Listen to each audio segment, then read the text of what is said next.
হিসেব করা আছে, হিসেব ভুল হলে এই একেবারে হিসেব করে দেব। কে হিসেব করবে, কিসের হিসেব করবে, আর কাদেরই বা হিসেব করবে, এগুলো যদি বুঝতে হয় তাহলে আপনাকে শেষ 10 দিনের মধ্যে ঘটে যাওয়া দুটো ঘটনার ওপর একটু নজর রাখতে হবে। আর এই ঘটনাগুলোই আপনি দেখবেন স্থানকাল পাত্র আলাদা, কিন্তু বয়ান এবং দল একেবারে হুবহু মিলে যাচ্ছে। প্রথম যে ঘটনার কথা বলবো সেটা বহরমপুরের তৃণমূল কংগ্রেসের নেতা, তিনি আবার তৃণমূলের ওয়ার্ড সভাপতি রাজু মণ্ডল, পুলিশ তাকে গ্রেপ্তার করেছে।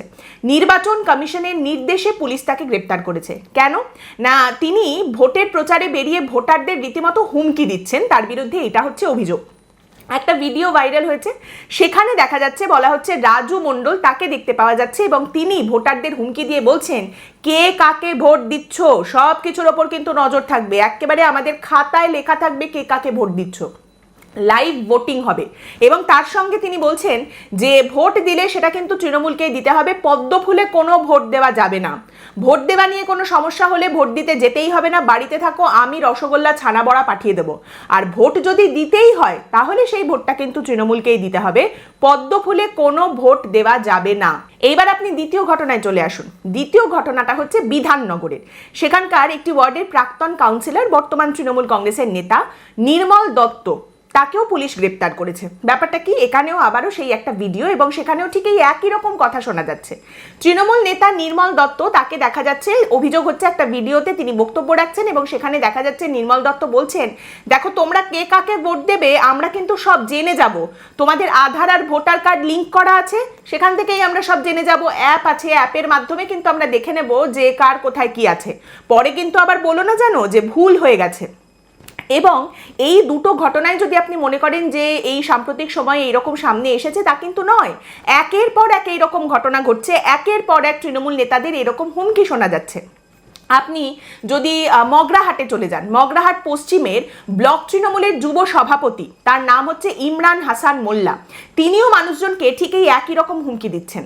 তার বক্তব্য মানুষের কাছে যে আমাদের বুথে 700 ভোট আছে, এই 700 ভোটই তৃণমূলের কাছে যেতে হবে, 700 ভোটই যেন তৃণমূলের দিকে পড়ে, অন্য কোথাও ভোট দেওয়া যাবে না, একটাও ভোট যদি অন্য জায়গায় পড়ে, যে অন্য জায়গায় ভোট দিচ্ছে তার কিন্তু লক্ষ্মীর ভাণ্ডার বন্ধ হয়ে যাবে এবং পরে কিন্তু আমাদের কিছু বলতে পারবে না, আমরা কিন্তু কোনো দায় নিতে পারবো না, কারণ তৃণমূলের খাবে, তৃণমূলের পড়বে আর তারপর তৃণমূলের সাথে বেইমানি করবে, এসব মেনে নেওয়া যাবে না। 2021-এ যারা বেইমানি করেছে সেই বেইমানদের ছেড়ে দিয়েছি, কোনো শাস্তি দিইনি, কিন্তু 2026-এ বেইমানদের আর ছাড়বো না। একই রকম কথা শোনা যাচ্ছে দেউলির গ্রাম পঞ্চায়েতের প্রধান যিনি হাফিজুল, তৃণমূলের নেতা, তিনিও এইরকমই কথা বলছেন। তিনি বলছেন যে দেখো 29 তারিখ আমাদের এখানে ভোট আছে, 4 তারিখ হবে ভোট গণনা, 4 মে ভোট গণনা, ভোট গণনার দিন সন্ধেবেলা থেকেই বেইমান আর বিশ্বাসঘাতকদের ওপরে স্টিম রোলার চলবে। আমি খোলা আকাশের নিচে দাঁড়িয়ে এই কথা বলে গেলাম, কারণ এই লড়াইতে আমাদের জিততেই হবে। একের পর এক, আপনাকে আগেই যেটা বললাম, দল আর বয়ান কিন্তু হুবহু এক, এবং এদেরকে একের পর এক গ্রেপ্তার করা হলেও এদের বিন্দু মাত্র কোনো ভ্রুক্ষেপ নেই, কারণ এই মুহূর্তে তাদের ভোট করাতে হবে। একদম প্রথমে যার কথা বললাম রাজু মণ্ডল, তাকে পুলিশ গ্রেপ্তার করেছিল, 24 ঘন্টার মধ্যেই ব্যক্তিগত বন্ডে সে ছাড়া পেয়ে গেছে। ছাড়া পেয়ে বেরিয়ে রাজু মণ্ডল বলছে এখন এসব নিয়ে কিছু বলবো না, যা বলার 23 তারিখের পর বলবো, যা বলার 23 তারিখের পর বলবো, 23 তারিখের পর সব বোঝাবো। কি বোঝাবে আর কে বোঝাবে সেই হিসেবেও বলে দিচ্ছেন অসিত মজুমদার, তৃণমূল নেতা অসিত মজুমদার, যিনি এবার টিকিট পাননি, তার জায়গায় দেবাংশু ভট্টাচার্য টিকিট পেয়েছেন, তাই তিনি প্রথমে প্রচুর কান্নাকাটি করেছিলেন, গোঁসা করেছিলেন। সেই অসিত মজুমদার এখন তৃণমূলের পোলিং এজেন্টদের উদ্দেশ্যে বলছেন, আমাদের পোলিং এজেন্টদের বলবো তোমরা যেখানে ভোট হচ্ছে সেখানে তো থাকবে, শুধু দেখবে যারা ভোট দিতে আসছেন সেই ভোটারদের হাতটা ওপরের দিকে উঠে বোতাম টিপছে না নিচের দিকে নেমে বোতাম টিপছে, এইটুকু শুধু দেখতে হবে, এইটুকুর উপর নজর রাখতে হবে, ব্যাস। তারপরে দিনের শেষে এসে যখন রিপোর্ট দেবে বলে দেবে দাদা এই বুথে আমরা এত ভোটে জিতছি। আমার এখানে 361টা বুথ আছে, প্রত্যেকটা বুথে ঘাসের ওপর জোড়া ফুল পতপত করে উঠবে।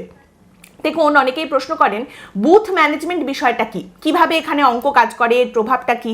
এই হচ্ছে বুথ ম্যানেজমেন্ট। বুথ ম্যানেজমেন্ট মানে হচ্ছে যেখানে যতটা আটকে দেওয়ার ততটা আটকে দেওয়া হবে, আর যেখানে যেটুকু খুলতে দেওয়ার, যেটুকু বের করতে দেওয়ার দরকার সেখানে ঠিক সেইটুকুই বেরোতে দেওয়া হবে। এতক্ষণ ধরে এই যে বক্তব্যগুলোর কথা আমি আপনাদের সামনে রাখলাম, পশ্চিমবঙ্গে ভোটটা এভাবেই করানো হয়, এর পেছনের অঙ্কটা এবার আপনাদের একটু বলি। মনে করুন একটা বস্তি আছে, মার্জনা করবেন, বস্তি তো এখন বলা যাবে না, উত্তরণ, একটা উত্তরণ আছে, সেখানে 800 জন ভোটার রয়েছেন। এবার সেই উত্তরণ থেকে বেরোনোর যে কটা রাস্তা রয়েছে, যে কটা গলি রয়েছে, প্রত্যেকটা গলির মুখে একটা করে ভ্যান গাড়ি দাঁড় করিয়ে সেই রাস্তাগুলো আটকে দেওয়া হলো। এবার একটাই মাত্র গলি খোলা রাখা হয়েছে, তাহলে ওই উত্তরণ থেকে যে কোনো মানুষকে বেরোতে গেলে ওই একটাই গলি ব্যবহার করতে হবে। সেই গলির সামনে ধরুন আইপ্যাকের একজনকে বসিয়ে দেওয়া হলো খাতা হাতে, তাহলে গলি দিয়ে কে বেরোচ্ছে, কখন বেরোচ্ছে, কি বলতে বলতে বেরোচ্ছে, কি বলতে বলতে ঢুকছে, কবার করে বেরোচ্ছে, সমস্ত কিছু সেই খাতায় নোট হয়ে গেল। তারপর সেটা চলে গেল বুথ ম্যানেজমেন্ট হওয়ার জন্য। এখন আইপ্যাক নিশ্চয়ই বুথে বুথে অ্যাপের কাজও করে দিয়েছে, অ্যাপ ওয়াইজ সমস্ত বুথের তথ্য সব কিছু চলে যায়, ব্যাপারটা অনেক বেশি সহজও হয়ে গেছে। দেখুন বুথ ম্যানেজমেন্ট ব্যাপারটা বা এই ভোট করানো ব্যাপারটা হচ্ছে অনেকটা দুটো পাইপের মাঝে বসে থাকা, কোন পাইপ দিয়ে কতটা জল ঢুকতে দেবো আর কোন পাইপ দিয়ে কতটা জল বেরোতে দেবো, এইটার হিসাব বসে মাঝখানে করা। এভাবেই পশ্চিমবঙ্গে ভোট করানো হয় প্রত্যেক নির্বাচনে। এবং পশ্চিমবঙ্গে বিজেপির যারা রয়েছেন তারাও খুব ভালোভাবেই জানেন যে পশ্চিমবঙ্গে এভাবেই ভোট করানো হয়।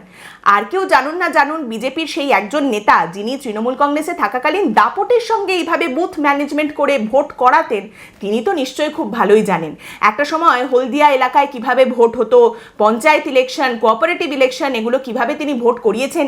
শুভেন্দু অধিকারীর নিশ্চয়ই এখনো পর্যন্ত সে সমস্ত কথা মনে রয়েছে। মানে সেসব কথা বলতে গেলে চোখে জল চলে আসতে পারে, লিটারেলি মানে কতজন যে পা কোমর খুইয়েছেন তার খোঁজ আর কেই বা রাখে। এখন তিনি বিজেপিতে এসে অনেক লাফালাফি করছেন, কিন্তু হাতটা নিশ্চয়ই এখনো নিষ্পিস করছে। এবারের নির্বাচনে মার্জিন অত্যন্ত কম হতে চলেছে, মানে 100-200 মার্জিনেও কিন্তু লোকজন জিতবেন হারবেন সেই রকম পরিস্থিতি তৈরি হচ্ছে, খুব থিন মার্জিন দেখতে পাওয়া যাচ্ছে। এর আগের ভোটে আমরা দেখেছি 5000 2000-এও কিন্তু জেতা হারার বিষয়টা হয়েছে, সেখান থেকে এখন কিন্তু ব্যাপারটা 200-500-তে পর্যন্ত নেমে যেতে পারে। এবারে ভোটের ক্ষেত্রে যে জিতবেন প্রার্থী কোনো আসনে এবং যিনি হারবেন তাদের মধ্যে মার্জিনটা অনেক জায়গাতেই খুব কম থাকবে, খুব ক্লোজ মার্জিন থাকবে। তাহলে এই পরিস্থিতিতে দাঁড়িয়ে পশ্চিমবঙ্গের বিরোধী দল, প্রধান বিরোধী দল যারা রয়েছে বিজেপি, তারা যদি এইভাবে শাসক দলের মতো বুথ ম্যানেজমেন্টের উপরে প্রভাব বিস্তার করতে না পারে, বুথ ম্যানেজমেন্ট যদি এইভাবে তারা করতে না পারে বা ভোট করাতে না পারে এইভাবে, কারণ যেহেতু তৃণমূলের হাতে গোটা বিষয়টা রয়েছে, তাহলে তারা কি করতে পারে, তাদের হাতে করার মতো দুটো জিনিস পড়ে রয়েছে। একটা জিনিস তারা যেটা করতে পারেন সেটা হচ্ছে যে ইলেকশন কমিশনের যে মেশিনারিটা রয়েছে নিশ্চিত করা যে সেই মেশিনারি একদম সঠিকভাবে কাজ করছে, কোথাও কেউ যাতে ভয় দেখাতে না পারে, কোথাও কোনো রকম হুমকি যাতে দেওয়া না হয়, অবাধে সবাই যেন বেরিয়ে ভোটটা দিতে পারেন, এই জায়গাটা নির্বাচন কমিশন যেন নিশ্চিত করে, সেই দিকটার উপর জোর দেওয়া, ইলেকশন কমিশনের মেশিনারি যাতে সঠিকভাবে চলে সেটার উপরে জোর দিতে পারে। আরেকটা জিনিস বিজেপি যেটা করতে পারে সেটা হচ্ছে অন্যান্য রাজ্যে, বিশেষ করে বিজেপি শাসিত রাজ্যগুলোতে বিজেপির যে ভোট রয়েছে, মানে যে ভোটাররা পশ্চিমবঙ্গে ভোট দেন কিন্তু রয়েছেন বিজেপি শাসিত বিভিন্ন রাজ্যে, সেই সমস্ত ভোটগুলোকে একদম কুড়িয়ে কাচিয়ে একত্রিত করে সেগুলোকে পশ্চিমবঙ্গে নিয়ে আসা এবং সেই ভোটগুলো অবশ্যই করে যাতে পড়ে সেটা নিশ্চিত করা। বিজেপি কিন্তু এই কাজটাও অলরেডি করছে। আপনারা জানেন নিশ্চয়ই যে গুজরাট থেকে অলরেডি বাঙালি পরিযায়ী শ্রমিক যারা গুজরাটে কাজ করেন তারা যাতে এই ভোটে ফিরে আসতে পারেন এবং ভোট দিতে পারেন তার জন্য স্পেশাল ট্রেনের ব্যবস্থা করা হচ্ছে। সেখানকার যে বিজেপির সংগঠন রয়েছে তারা কিন্তু এই কাজটা করছেন যে ওখানে যে বাঙালি পরিযায়ী শ্রমিকরা রয়েছেন যাদের ভোট পশ্চিমবঙ্গে তাদের বাড়ি পাঠানোর ব্যবস্থা করছেন, সেখানে ট্রেনের টিকিট কেটে দেওয়া, অনেক সময় হাতে খাবার দাবার দিয়ে দেওয়া, সব রকমভাবে তাদের জন্য ব্যবস্থা করে দেওয়া হচ্ছে। বিশেষ করে যাদের ক্ষেত্রে বোঝা যাচ্ছে যে তারা অবশ্যই বিজেপিকেই ভোট দেবেন সেই রকম লোকজনকে আরো বেশি করে দেখে কিন্তু পশ্চিমবঙ্গে পাঠানো হচ্ছে।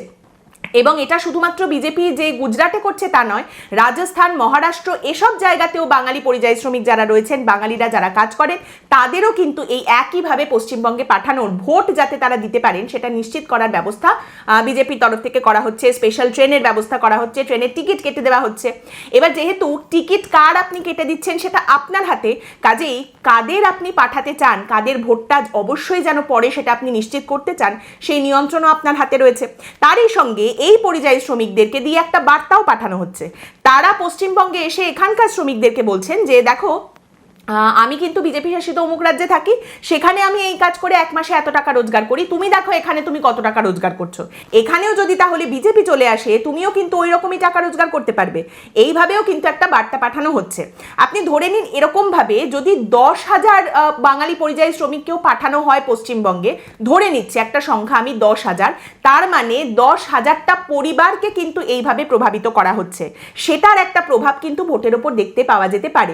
যদিও আপনি বলতে পারেন পারেন যে এই 10,000টা পরিবার সবাই তো এক জায়গায় থাকে এমনটা নয়, এটা তো ছড়িয়ে ছিটিয়ে যাবে, কিন্তু সেই প্রভাবটা ছড়িয়ে যাওয়ার পরেও কিন্তু দেখতে পাওয়ার সম্ভাবনা রয়েছে।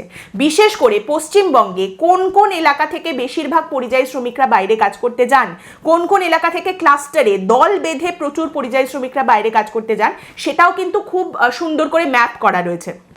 অতএব এটার যে একটা প্রভাব দেখা যেতে পারে সেটাও বিজেপি বুঝতে পেরেছে এবং সেই অনুযায়ী কিন্তু এই কাজটা করা হচ্ছে। তারই সঙ্গে আরও একটা তীব্রতা যেটা দেখতে পাওয়া যাচ্ছে বাঙালি পরিযায়ী শ্রমিক যারা বিভিন্ন রাজ্যে কাজ করছেন তাদের মধ্যে, যে তারা এবার পশ্চিমবঙ্গে এসে ভোট দিতে চান, কারণ তাদের মধ্যে এরকম একটা বার্তাও ছড়িয়েছে বা পৌঁছানো হয়েছে যে এবারে যদি তারা পশ্চিমবঙ্গে এসে ভোট না দেন, তাদের ভোটাধিকার যদি তারা এবারে প্রয়োগ না করেন, তাহলে এসআইআরে তাদের নাম বাদ চলে যাবে, তাদের ভোটার কার্ড বাতিল হয়ে যাবে, ভোটার তালিকায় তাদের নাম আর থাকবে না, আর তোলাও যাবে না। তো সেই কারণেও কিন্তু তারা অনেকেই এবারে পশ্চিমবঙ্গে এসে ভোট দেওয়ার ক্ষেত্রে ভীষণ রকমের আগ্রহী। একটা কথা আছে ইংরেজিতে, ফটো ফিনিশ, এই কথাটা এসেছে রেসের মাঠ থেকে, ঘোড়ার রেস হয় যে মাঠে, সেখান থেকে এই কথাটা এসেছে। আগে যখন ঘোড়ার দৌড় হতো, কত নম্বরের ঘোড়া এগিয়েছে পিছিয়েছে সময়ের গ্যাপ দেখে সেটা বোঝা হতো। তারপর দেখা গেল সময়ের সঙ্গে সঙ্গে দুটো ঘোড়া এতটাই গায়ে গায়ে ফিনিশ লাইনে পৌঁছাচ্ছে যে বোঝা যাচ্ছে না খালি চোখে কোন ঘোড়া আগে এসেছে কোন ঘোড়া পরে এসেছে। তো একটা এখান থেকে উপায় বের করা হয়, ফিনিশিং লাইনে একটা দড়ি বেঁধে দেওয়া হয় এবং সেই দড়িটায় ছোঁয়া লাগলেই ফটো উঠে যাবে, একটা ফ্ল্যাশ হবে এবং ক্যামেরায় ছবি উঠে যাবে, সেরকম একটা ব্যবস্থা করা হয়। তো এর মাধ্যমে কি হয়, যে ঘোড়াগুলো দৌড়ে আসছে প্রথম যে ঘোড়ার নাকটা গিয়ে দড়িটায় লাগে সঙ্গে সঙ্গে ছবিটা উঠে যায়, একটা ছবি সেই মুহূর্তে ওঠার সঙ্গে সঙ্গে বোঝা যাবে যে তাহলে কোন ঘোড়ার নাকের ডগাটা সবার আগে এসে সেই লাইনে লেগেছে, একটা ছবির মাধ্যমে সবটা বোঝা যাবে। এটাকেই বলা হতো ফটো ফিনিশ। আগের বার 1000 ভোটেও দেখা গেছে বিধানসভা নির্বাচনে এদিক ওদিক হয়েছে, এবার সেটা 100 থেকে 200-তে চলে আসবে। এই রকম নাকের ডগা দিয়ে কিন্তু একজন জিতবেন একজন হারবেন। এই পরিস্থিতিতে দাঁড়িয়ে একটা দলের কাছে তাদের কাজের অবলম্বন হচ্ছে তাদের well oiled booth machinery, booth ম্যানেজমেন্টের মেশিনারিকে একদম পারফেক্টলি চালানো, যাতে সেখান দিয়ে একটা মাছিও এদিক থেকে ওদিকে গলে যেতে না পারে। আর আরেকটা দলের কাছে হচ্ছে শূন্যস্থান ভরাট করা। আরেকটা দলের কাছে যে উপায় বা পন্থা সেটা হচ্ছে পেছন থেকে হালকা করে একটা পুশ দিয়ে দেওয়া, যাতে কোন দিকে যেতে হবে কোন দিকে তাকাতে হবে সেটা সুন্দর করে বুঝিয়ে দেওয়া যায়।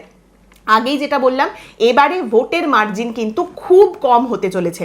দেখুন বিষয়টা হচ্ছে যে এবারের নির্বাচন খুব ফ্লুইড হতে চলেছে, এখানে কোনো চোরা স্রোত নেই, কোনো হাওয়া আগে থেকে এদিক থেকে ওদিকে ঘুরে গেছে সেরকম কোনো জায়গা নেই, শুধু হিসাব হবে কাঁটায় কাঁটায়। আজকের পর্ব এখানেই শেষ করছি। আপনাদের মতামত অবশ্যই জানাবেন। পরের দিন দেখা হবে অন্য একটি বিষয় নিয়ে আলোচনায়। ভালো থাকবেন।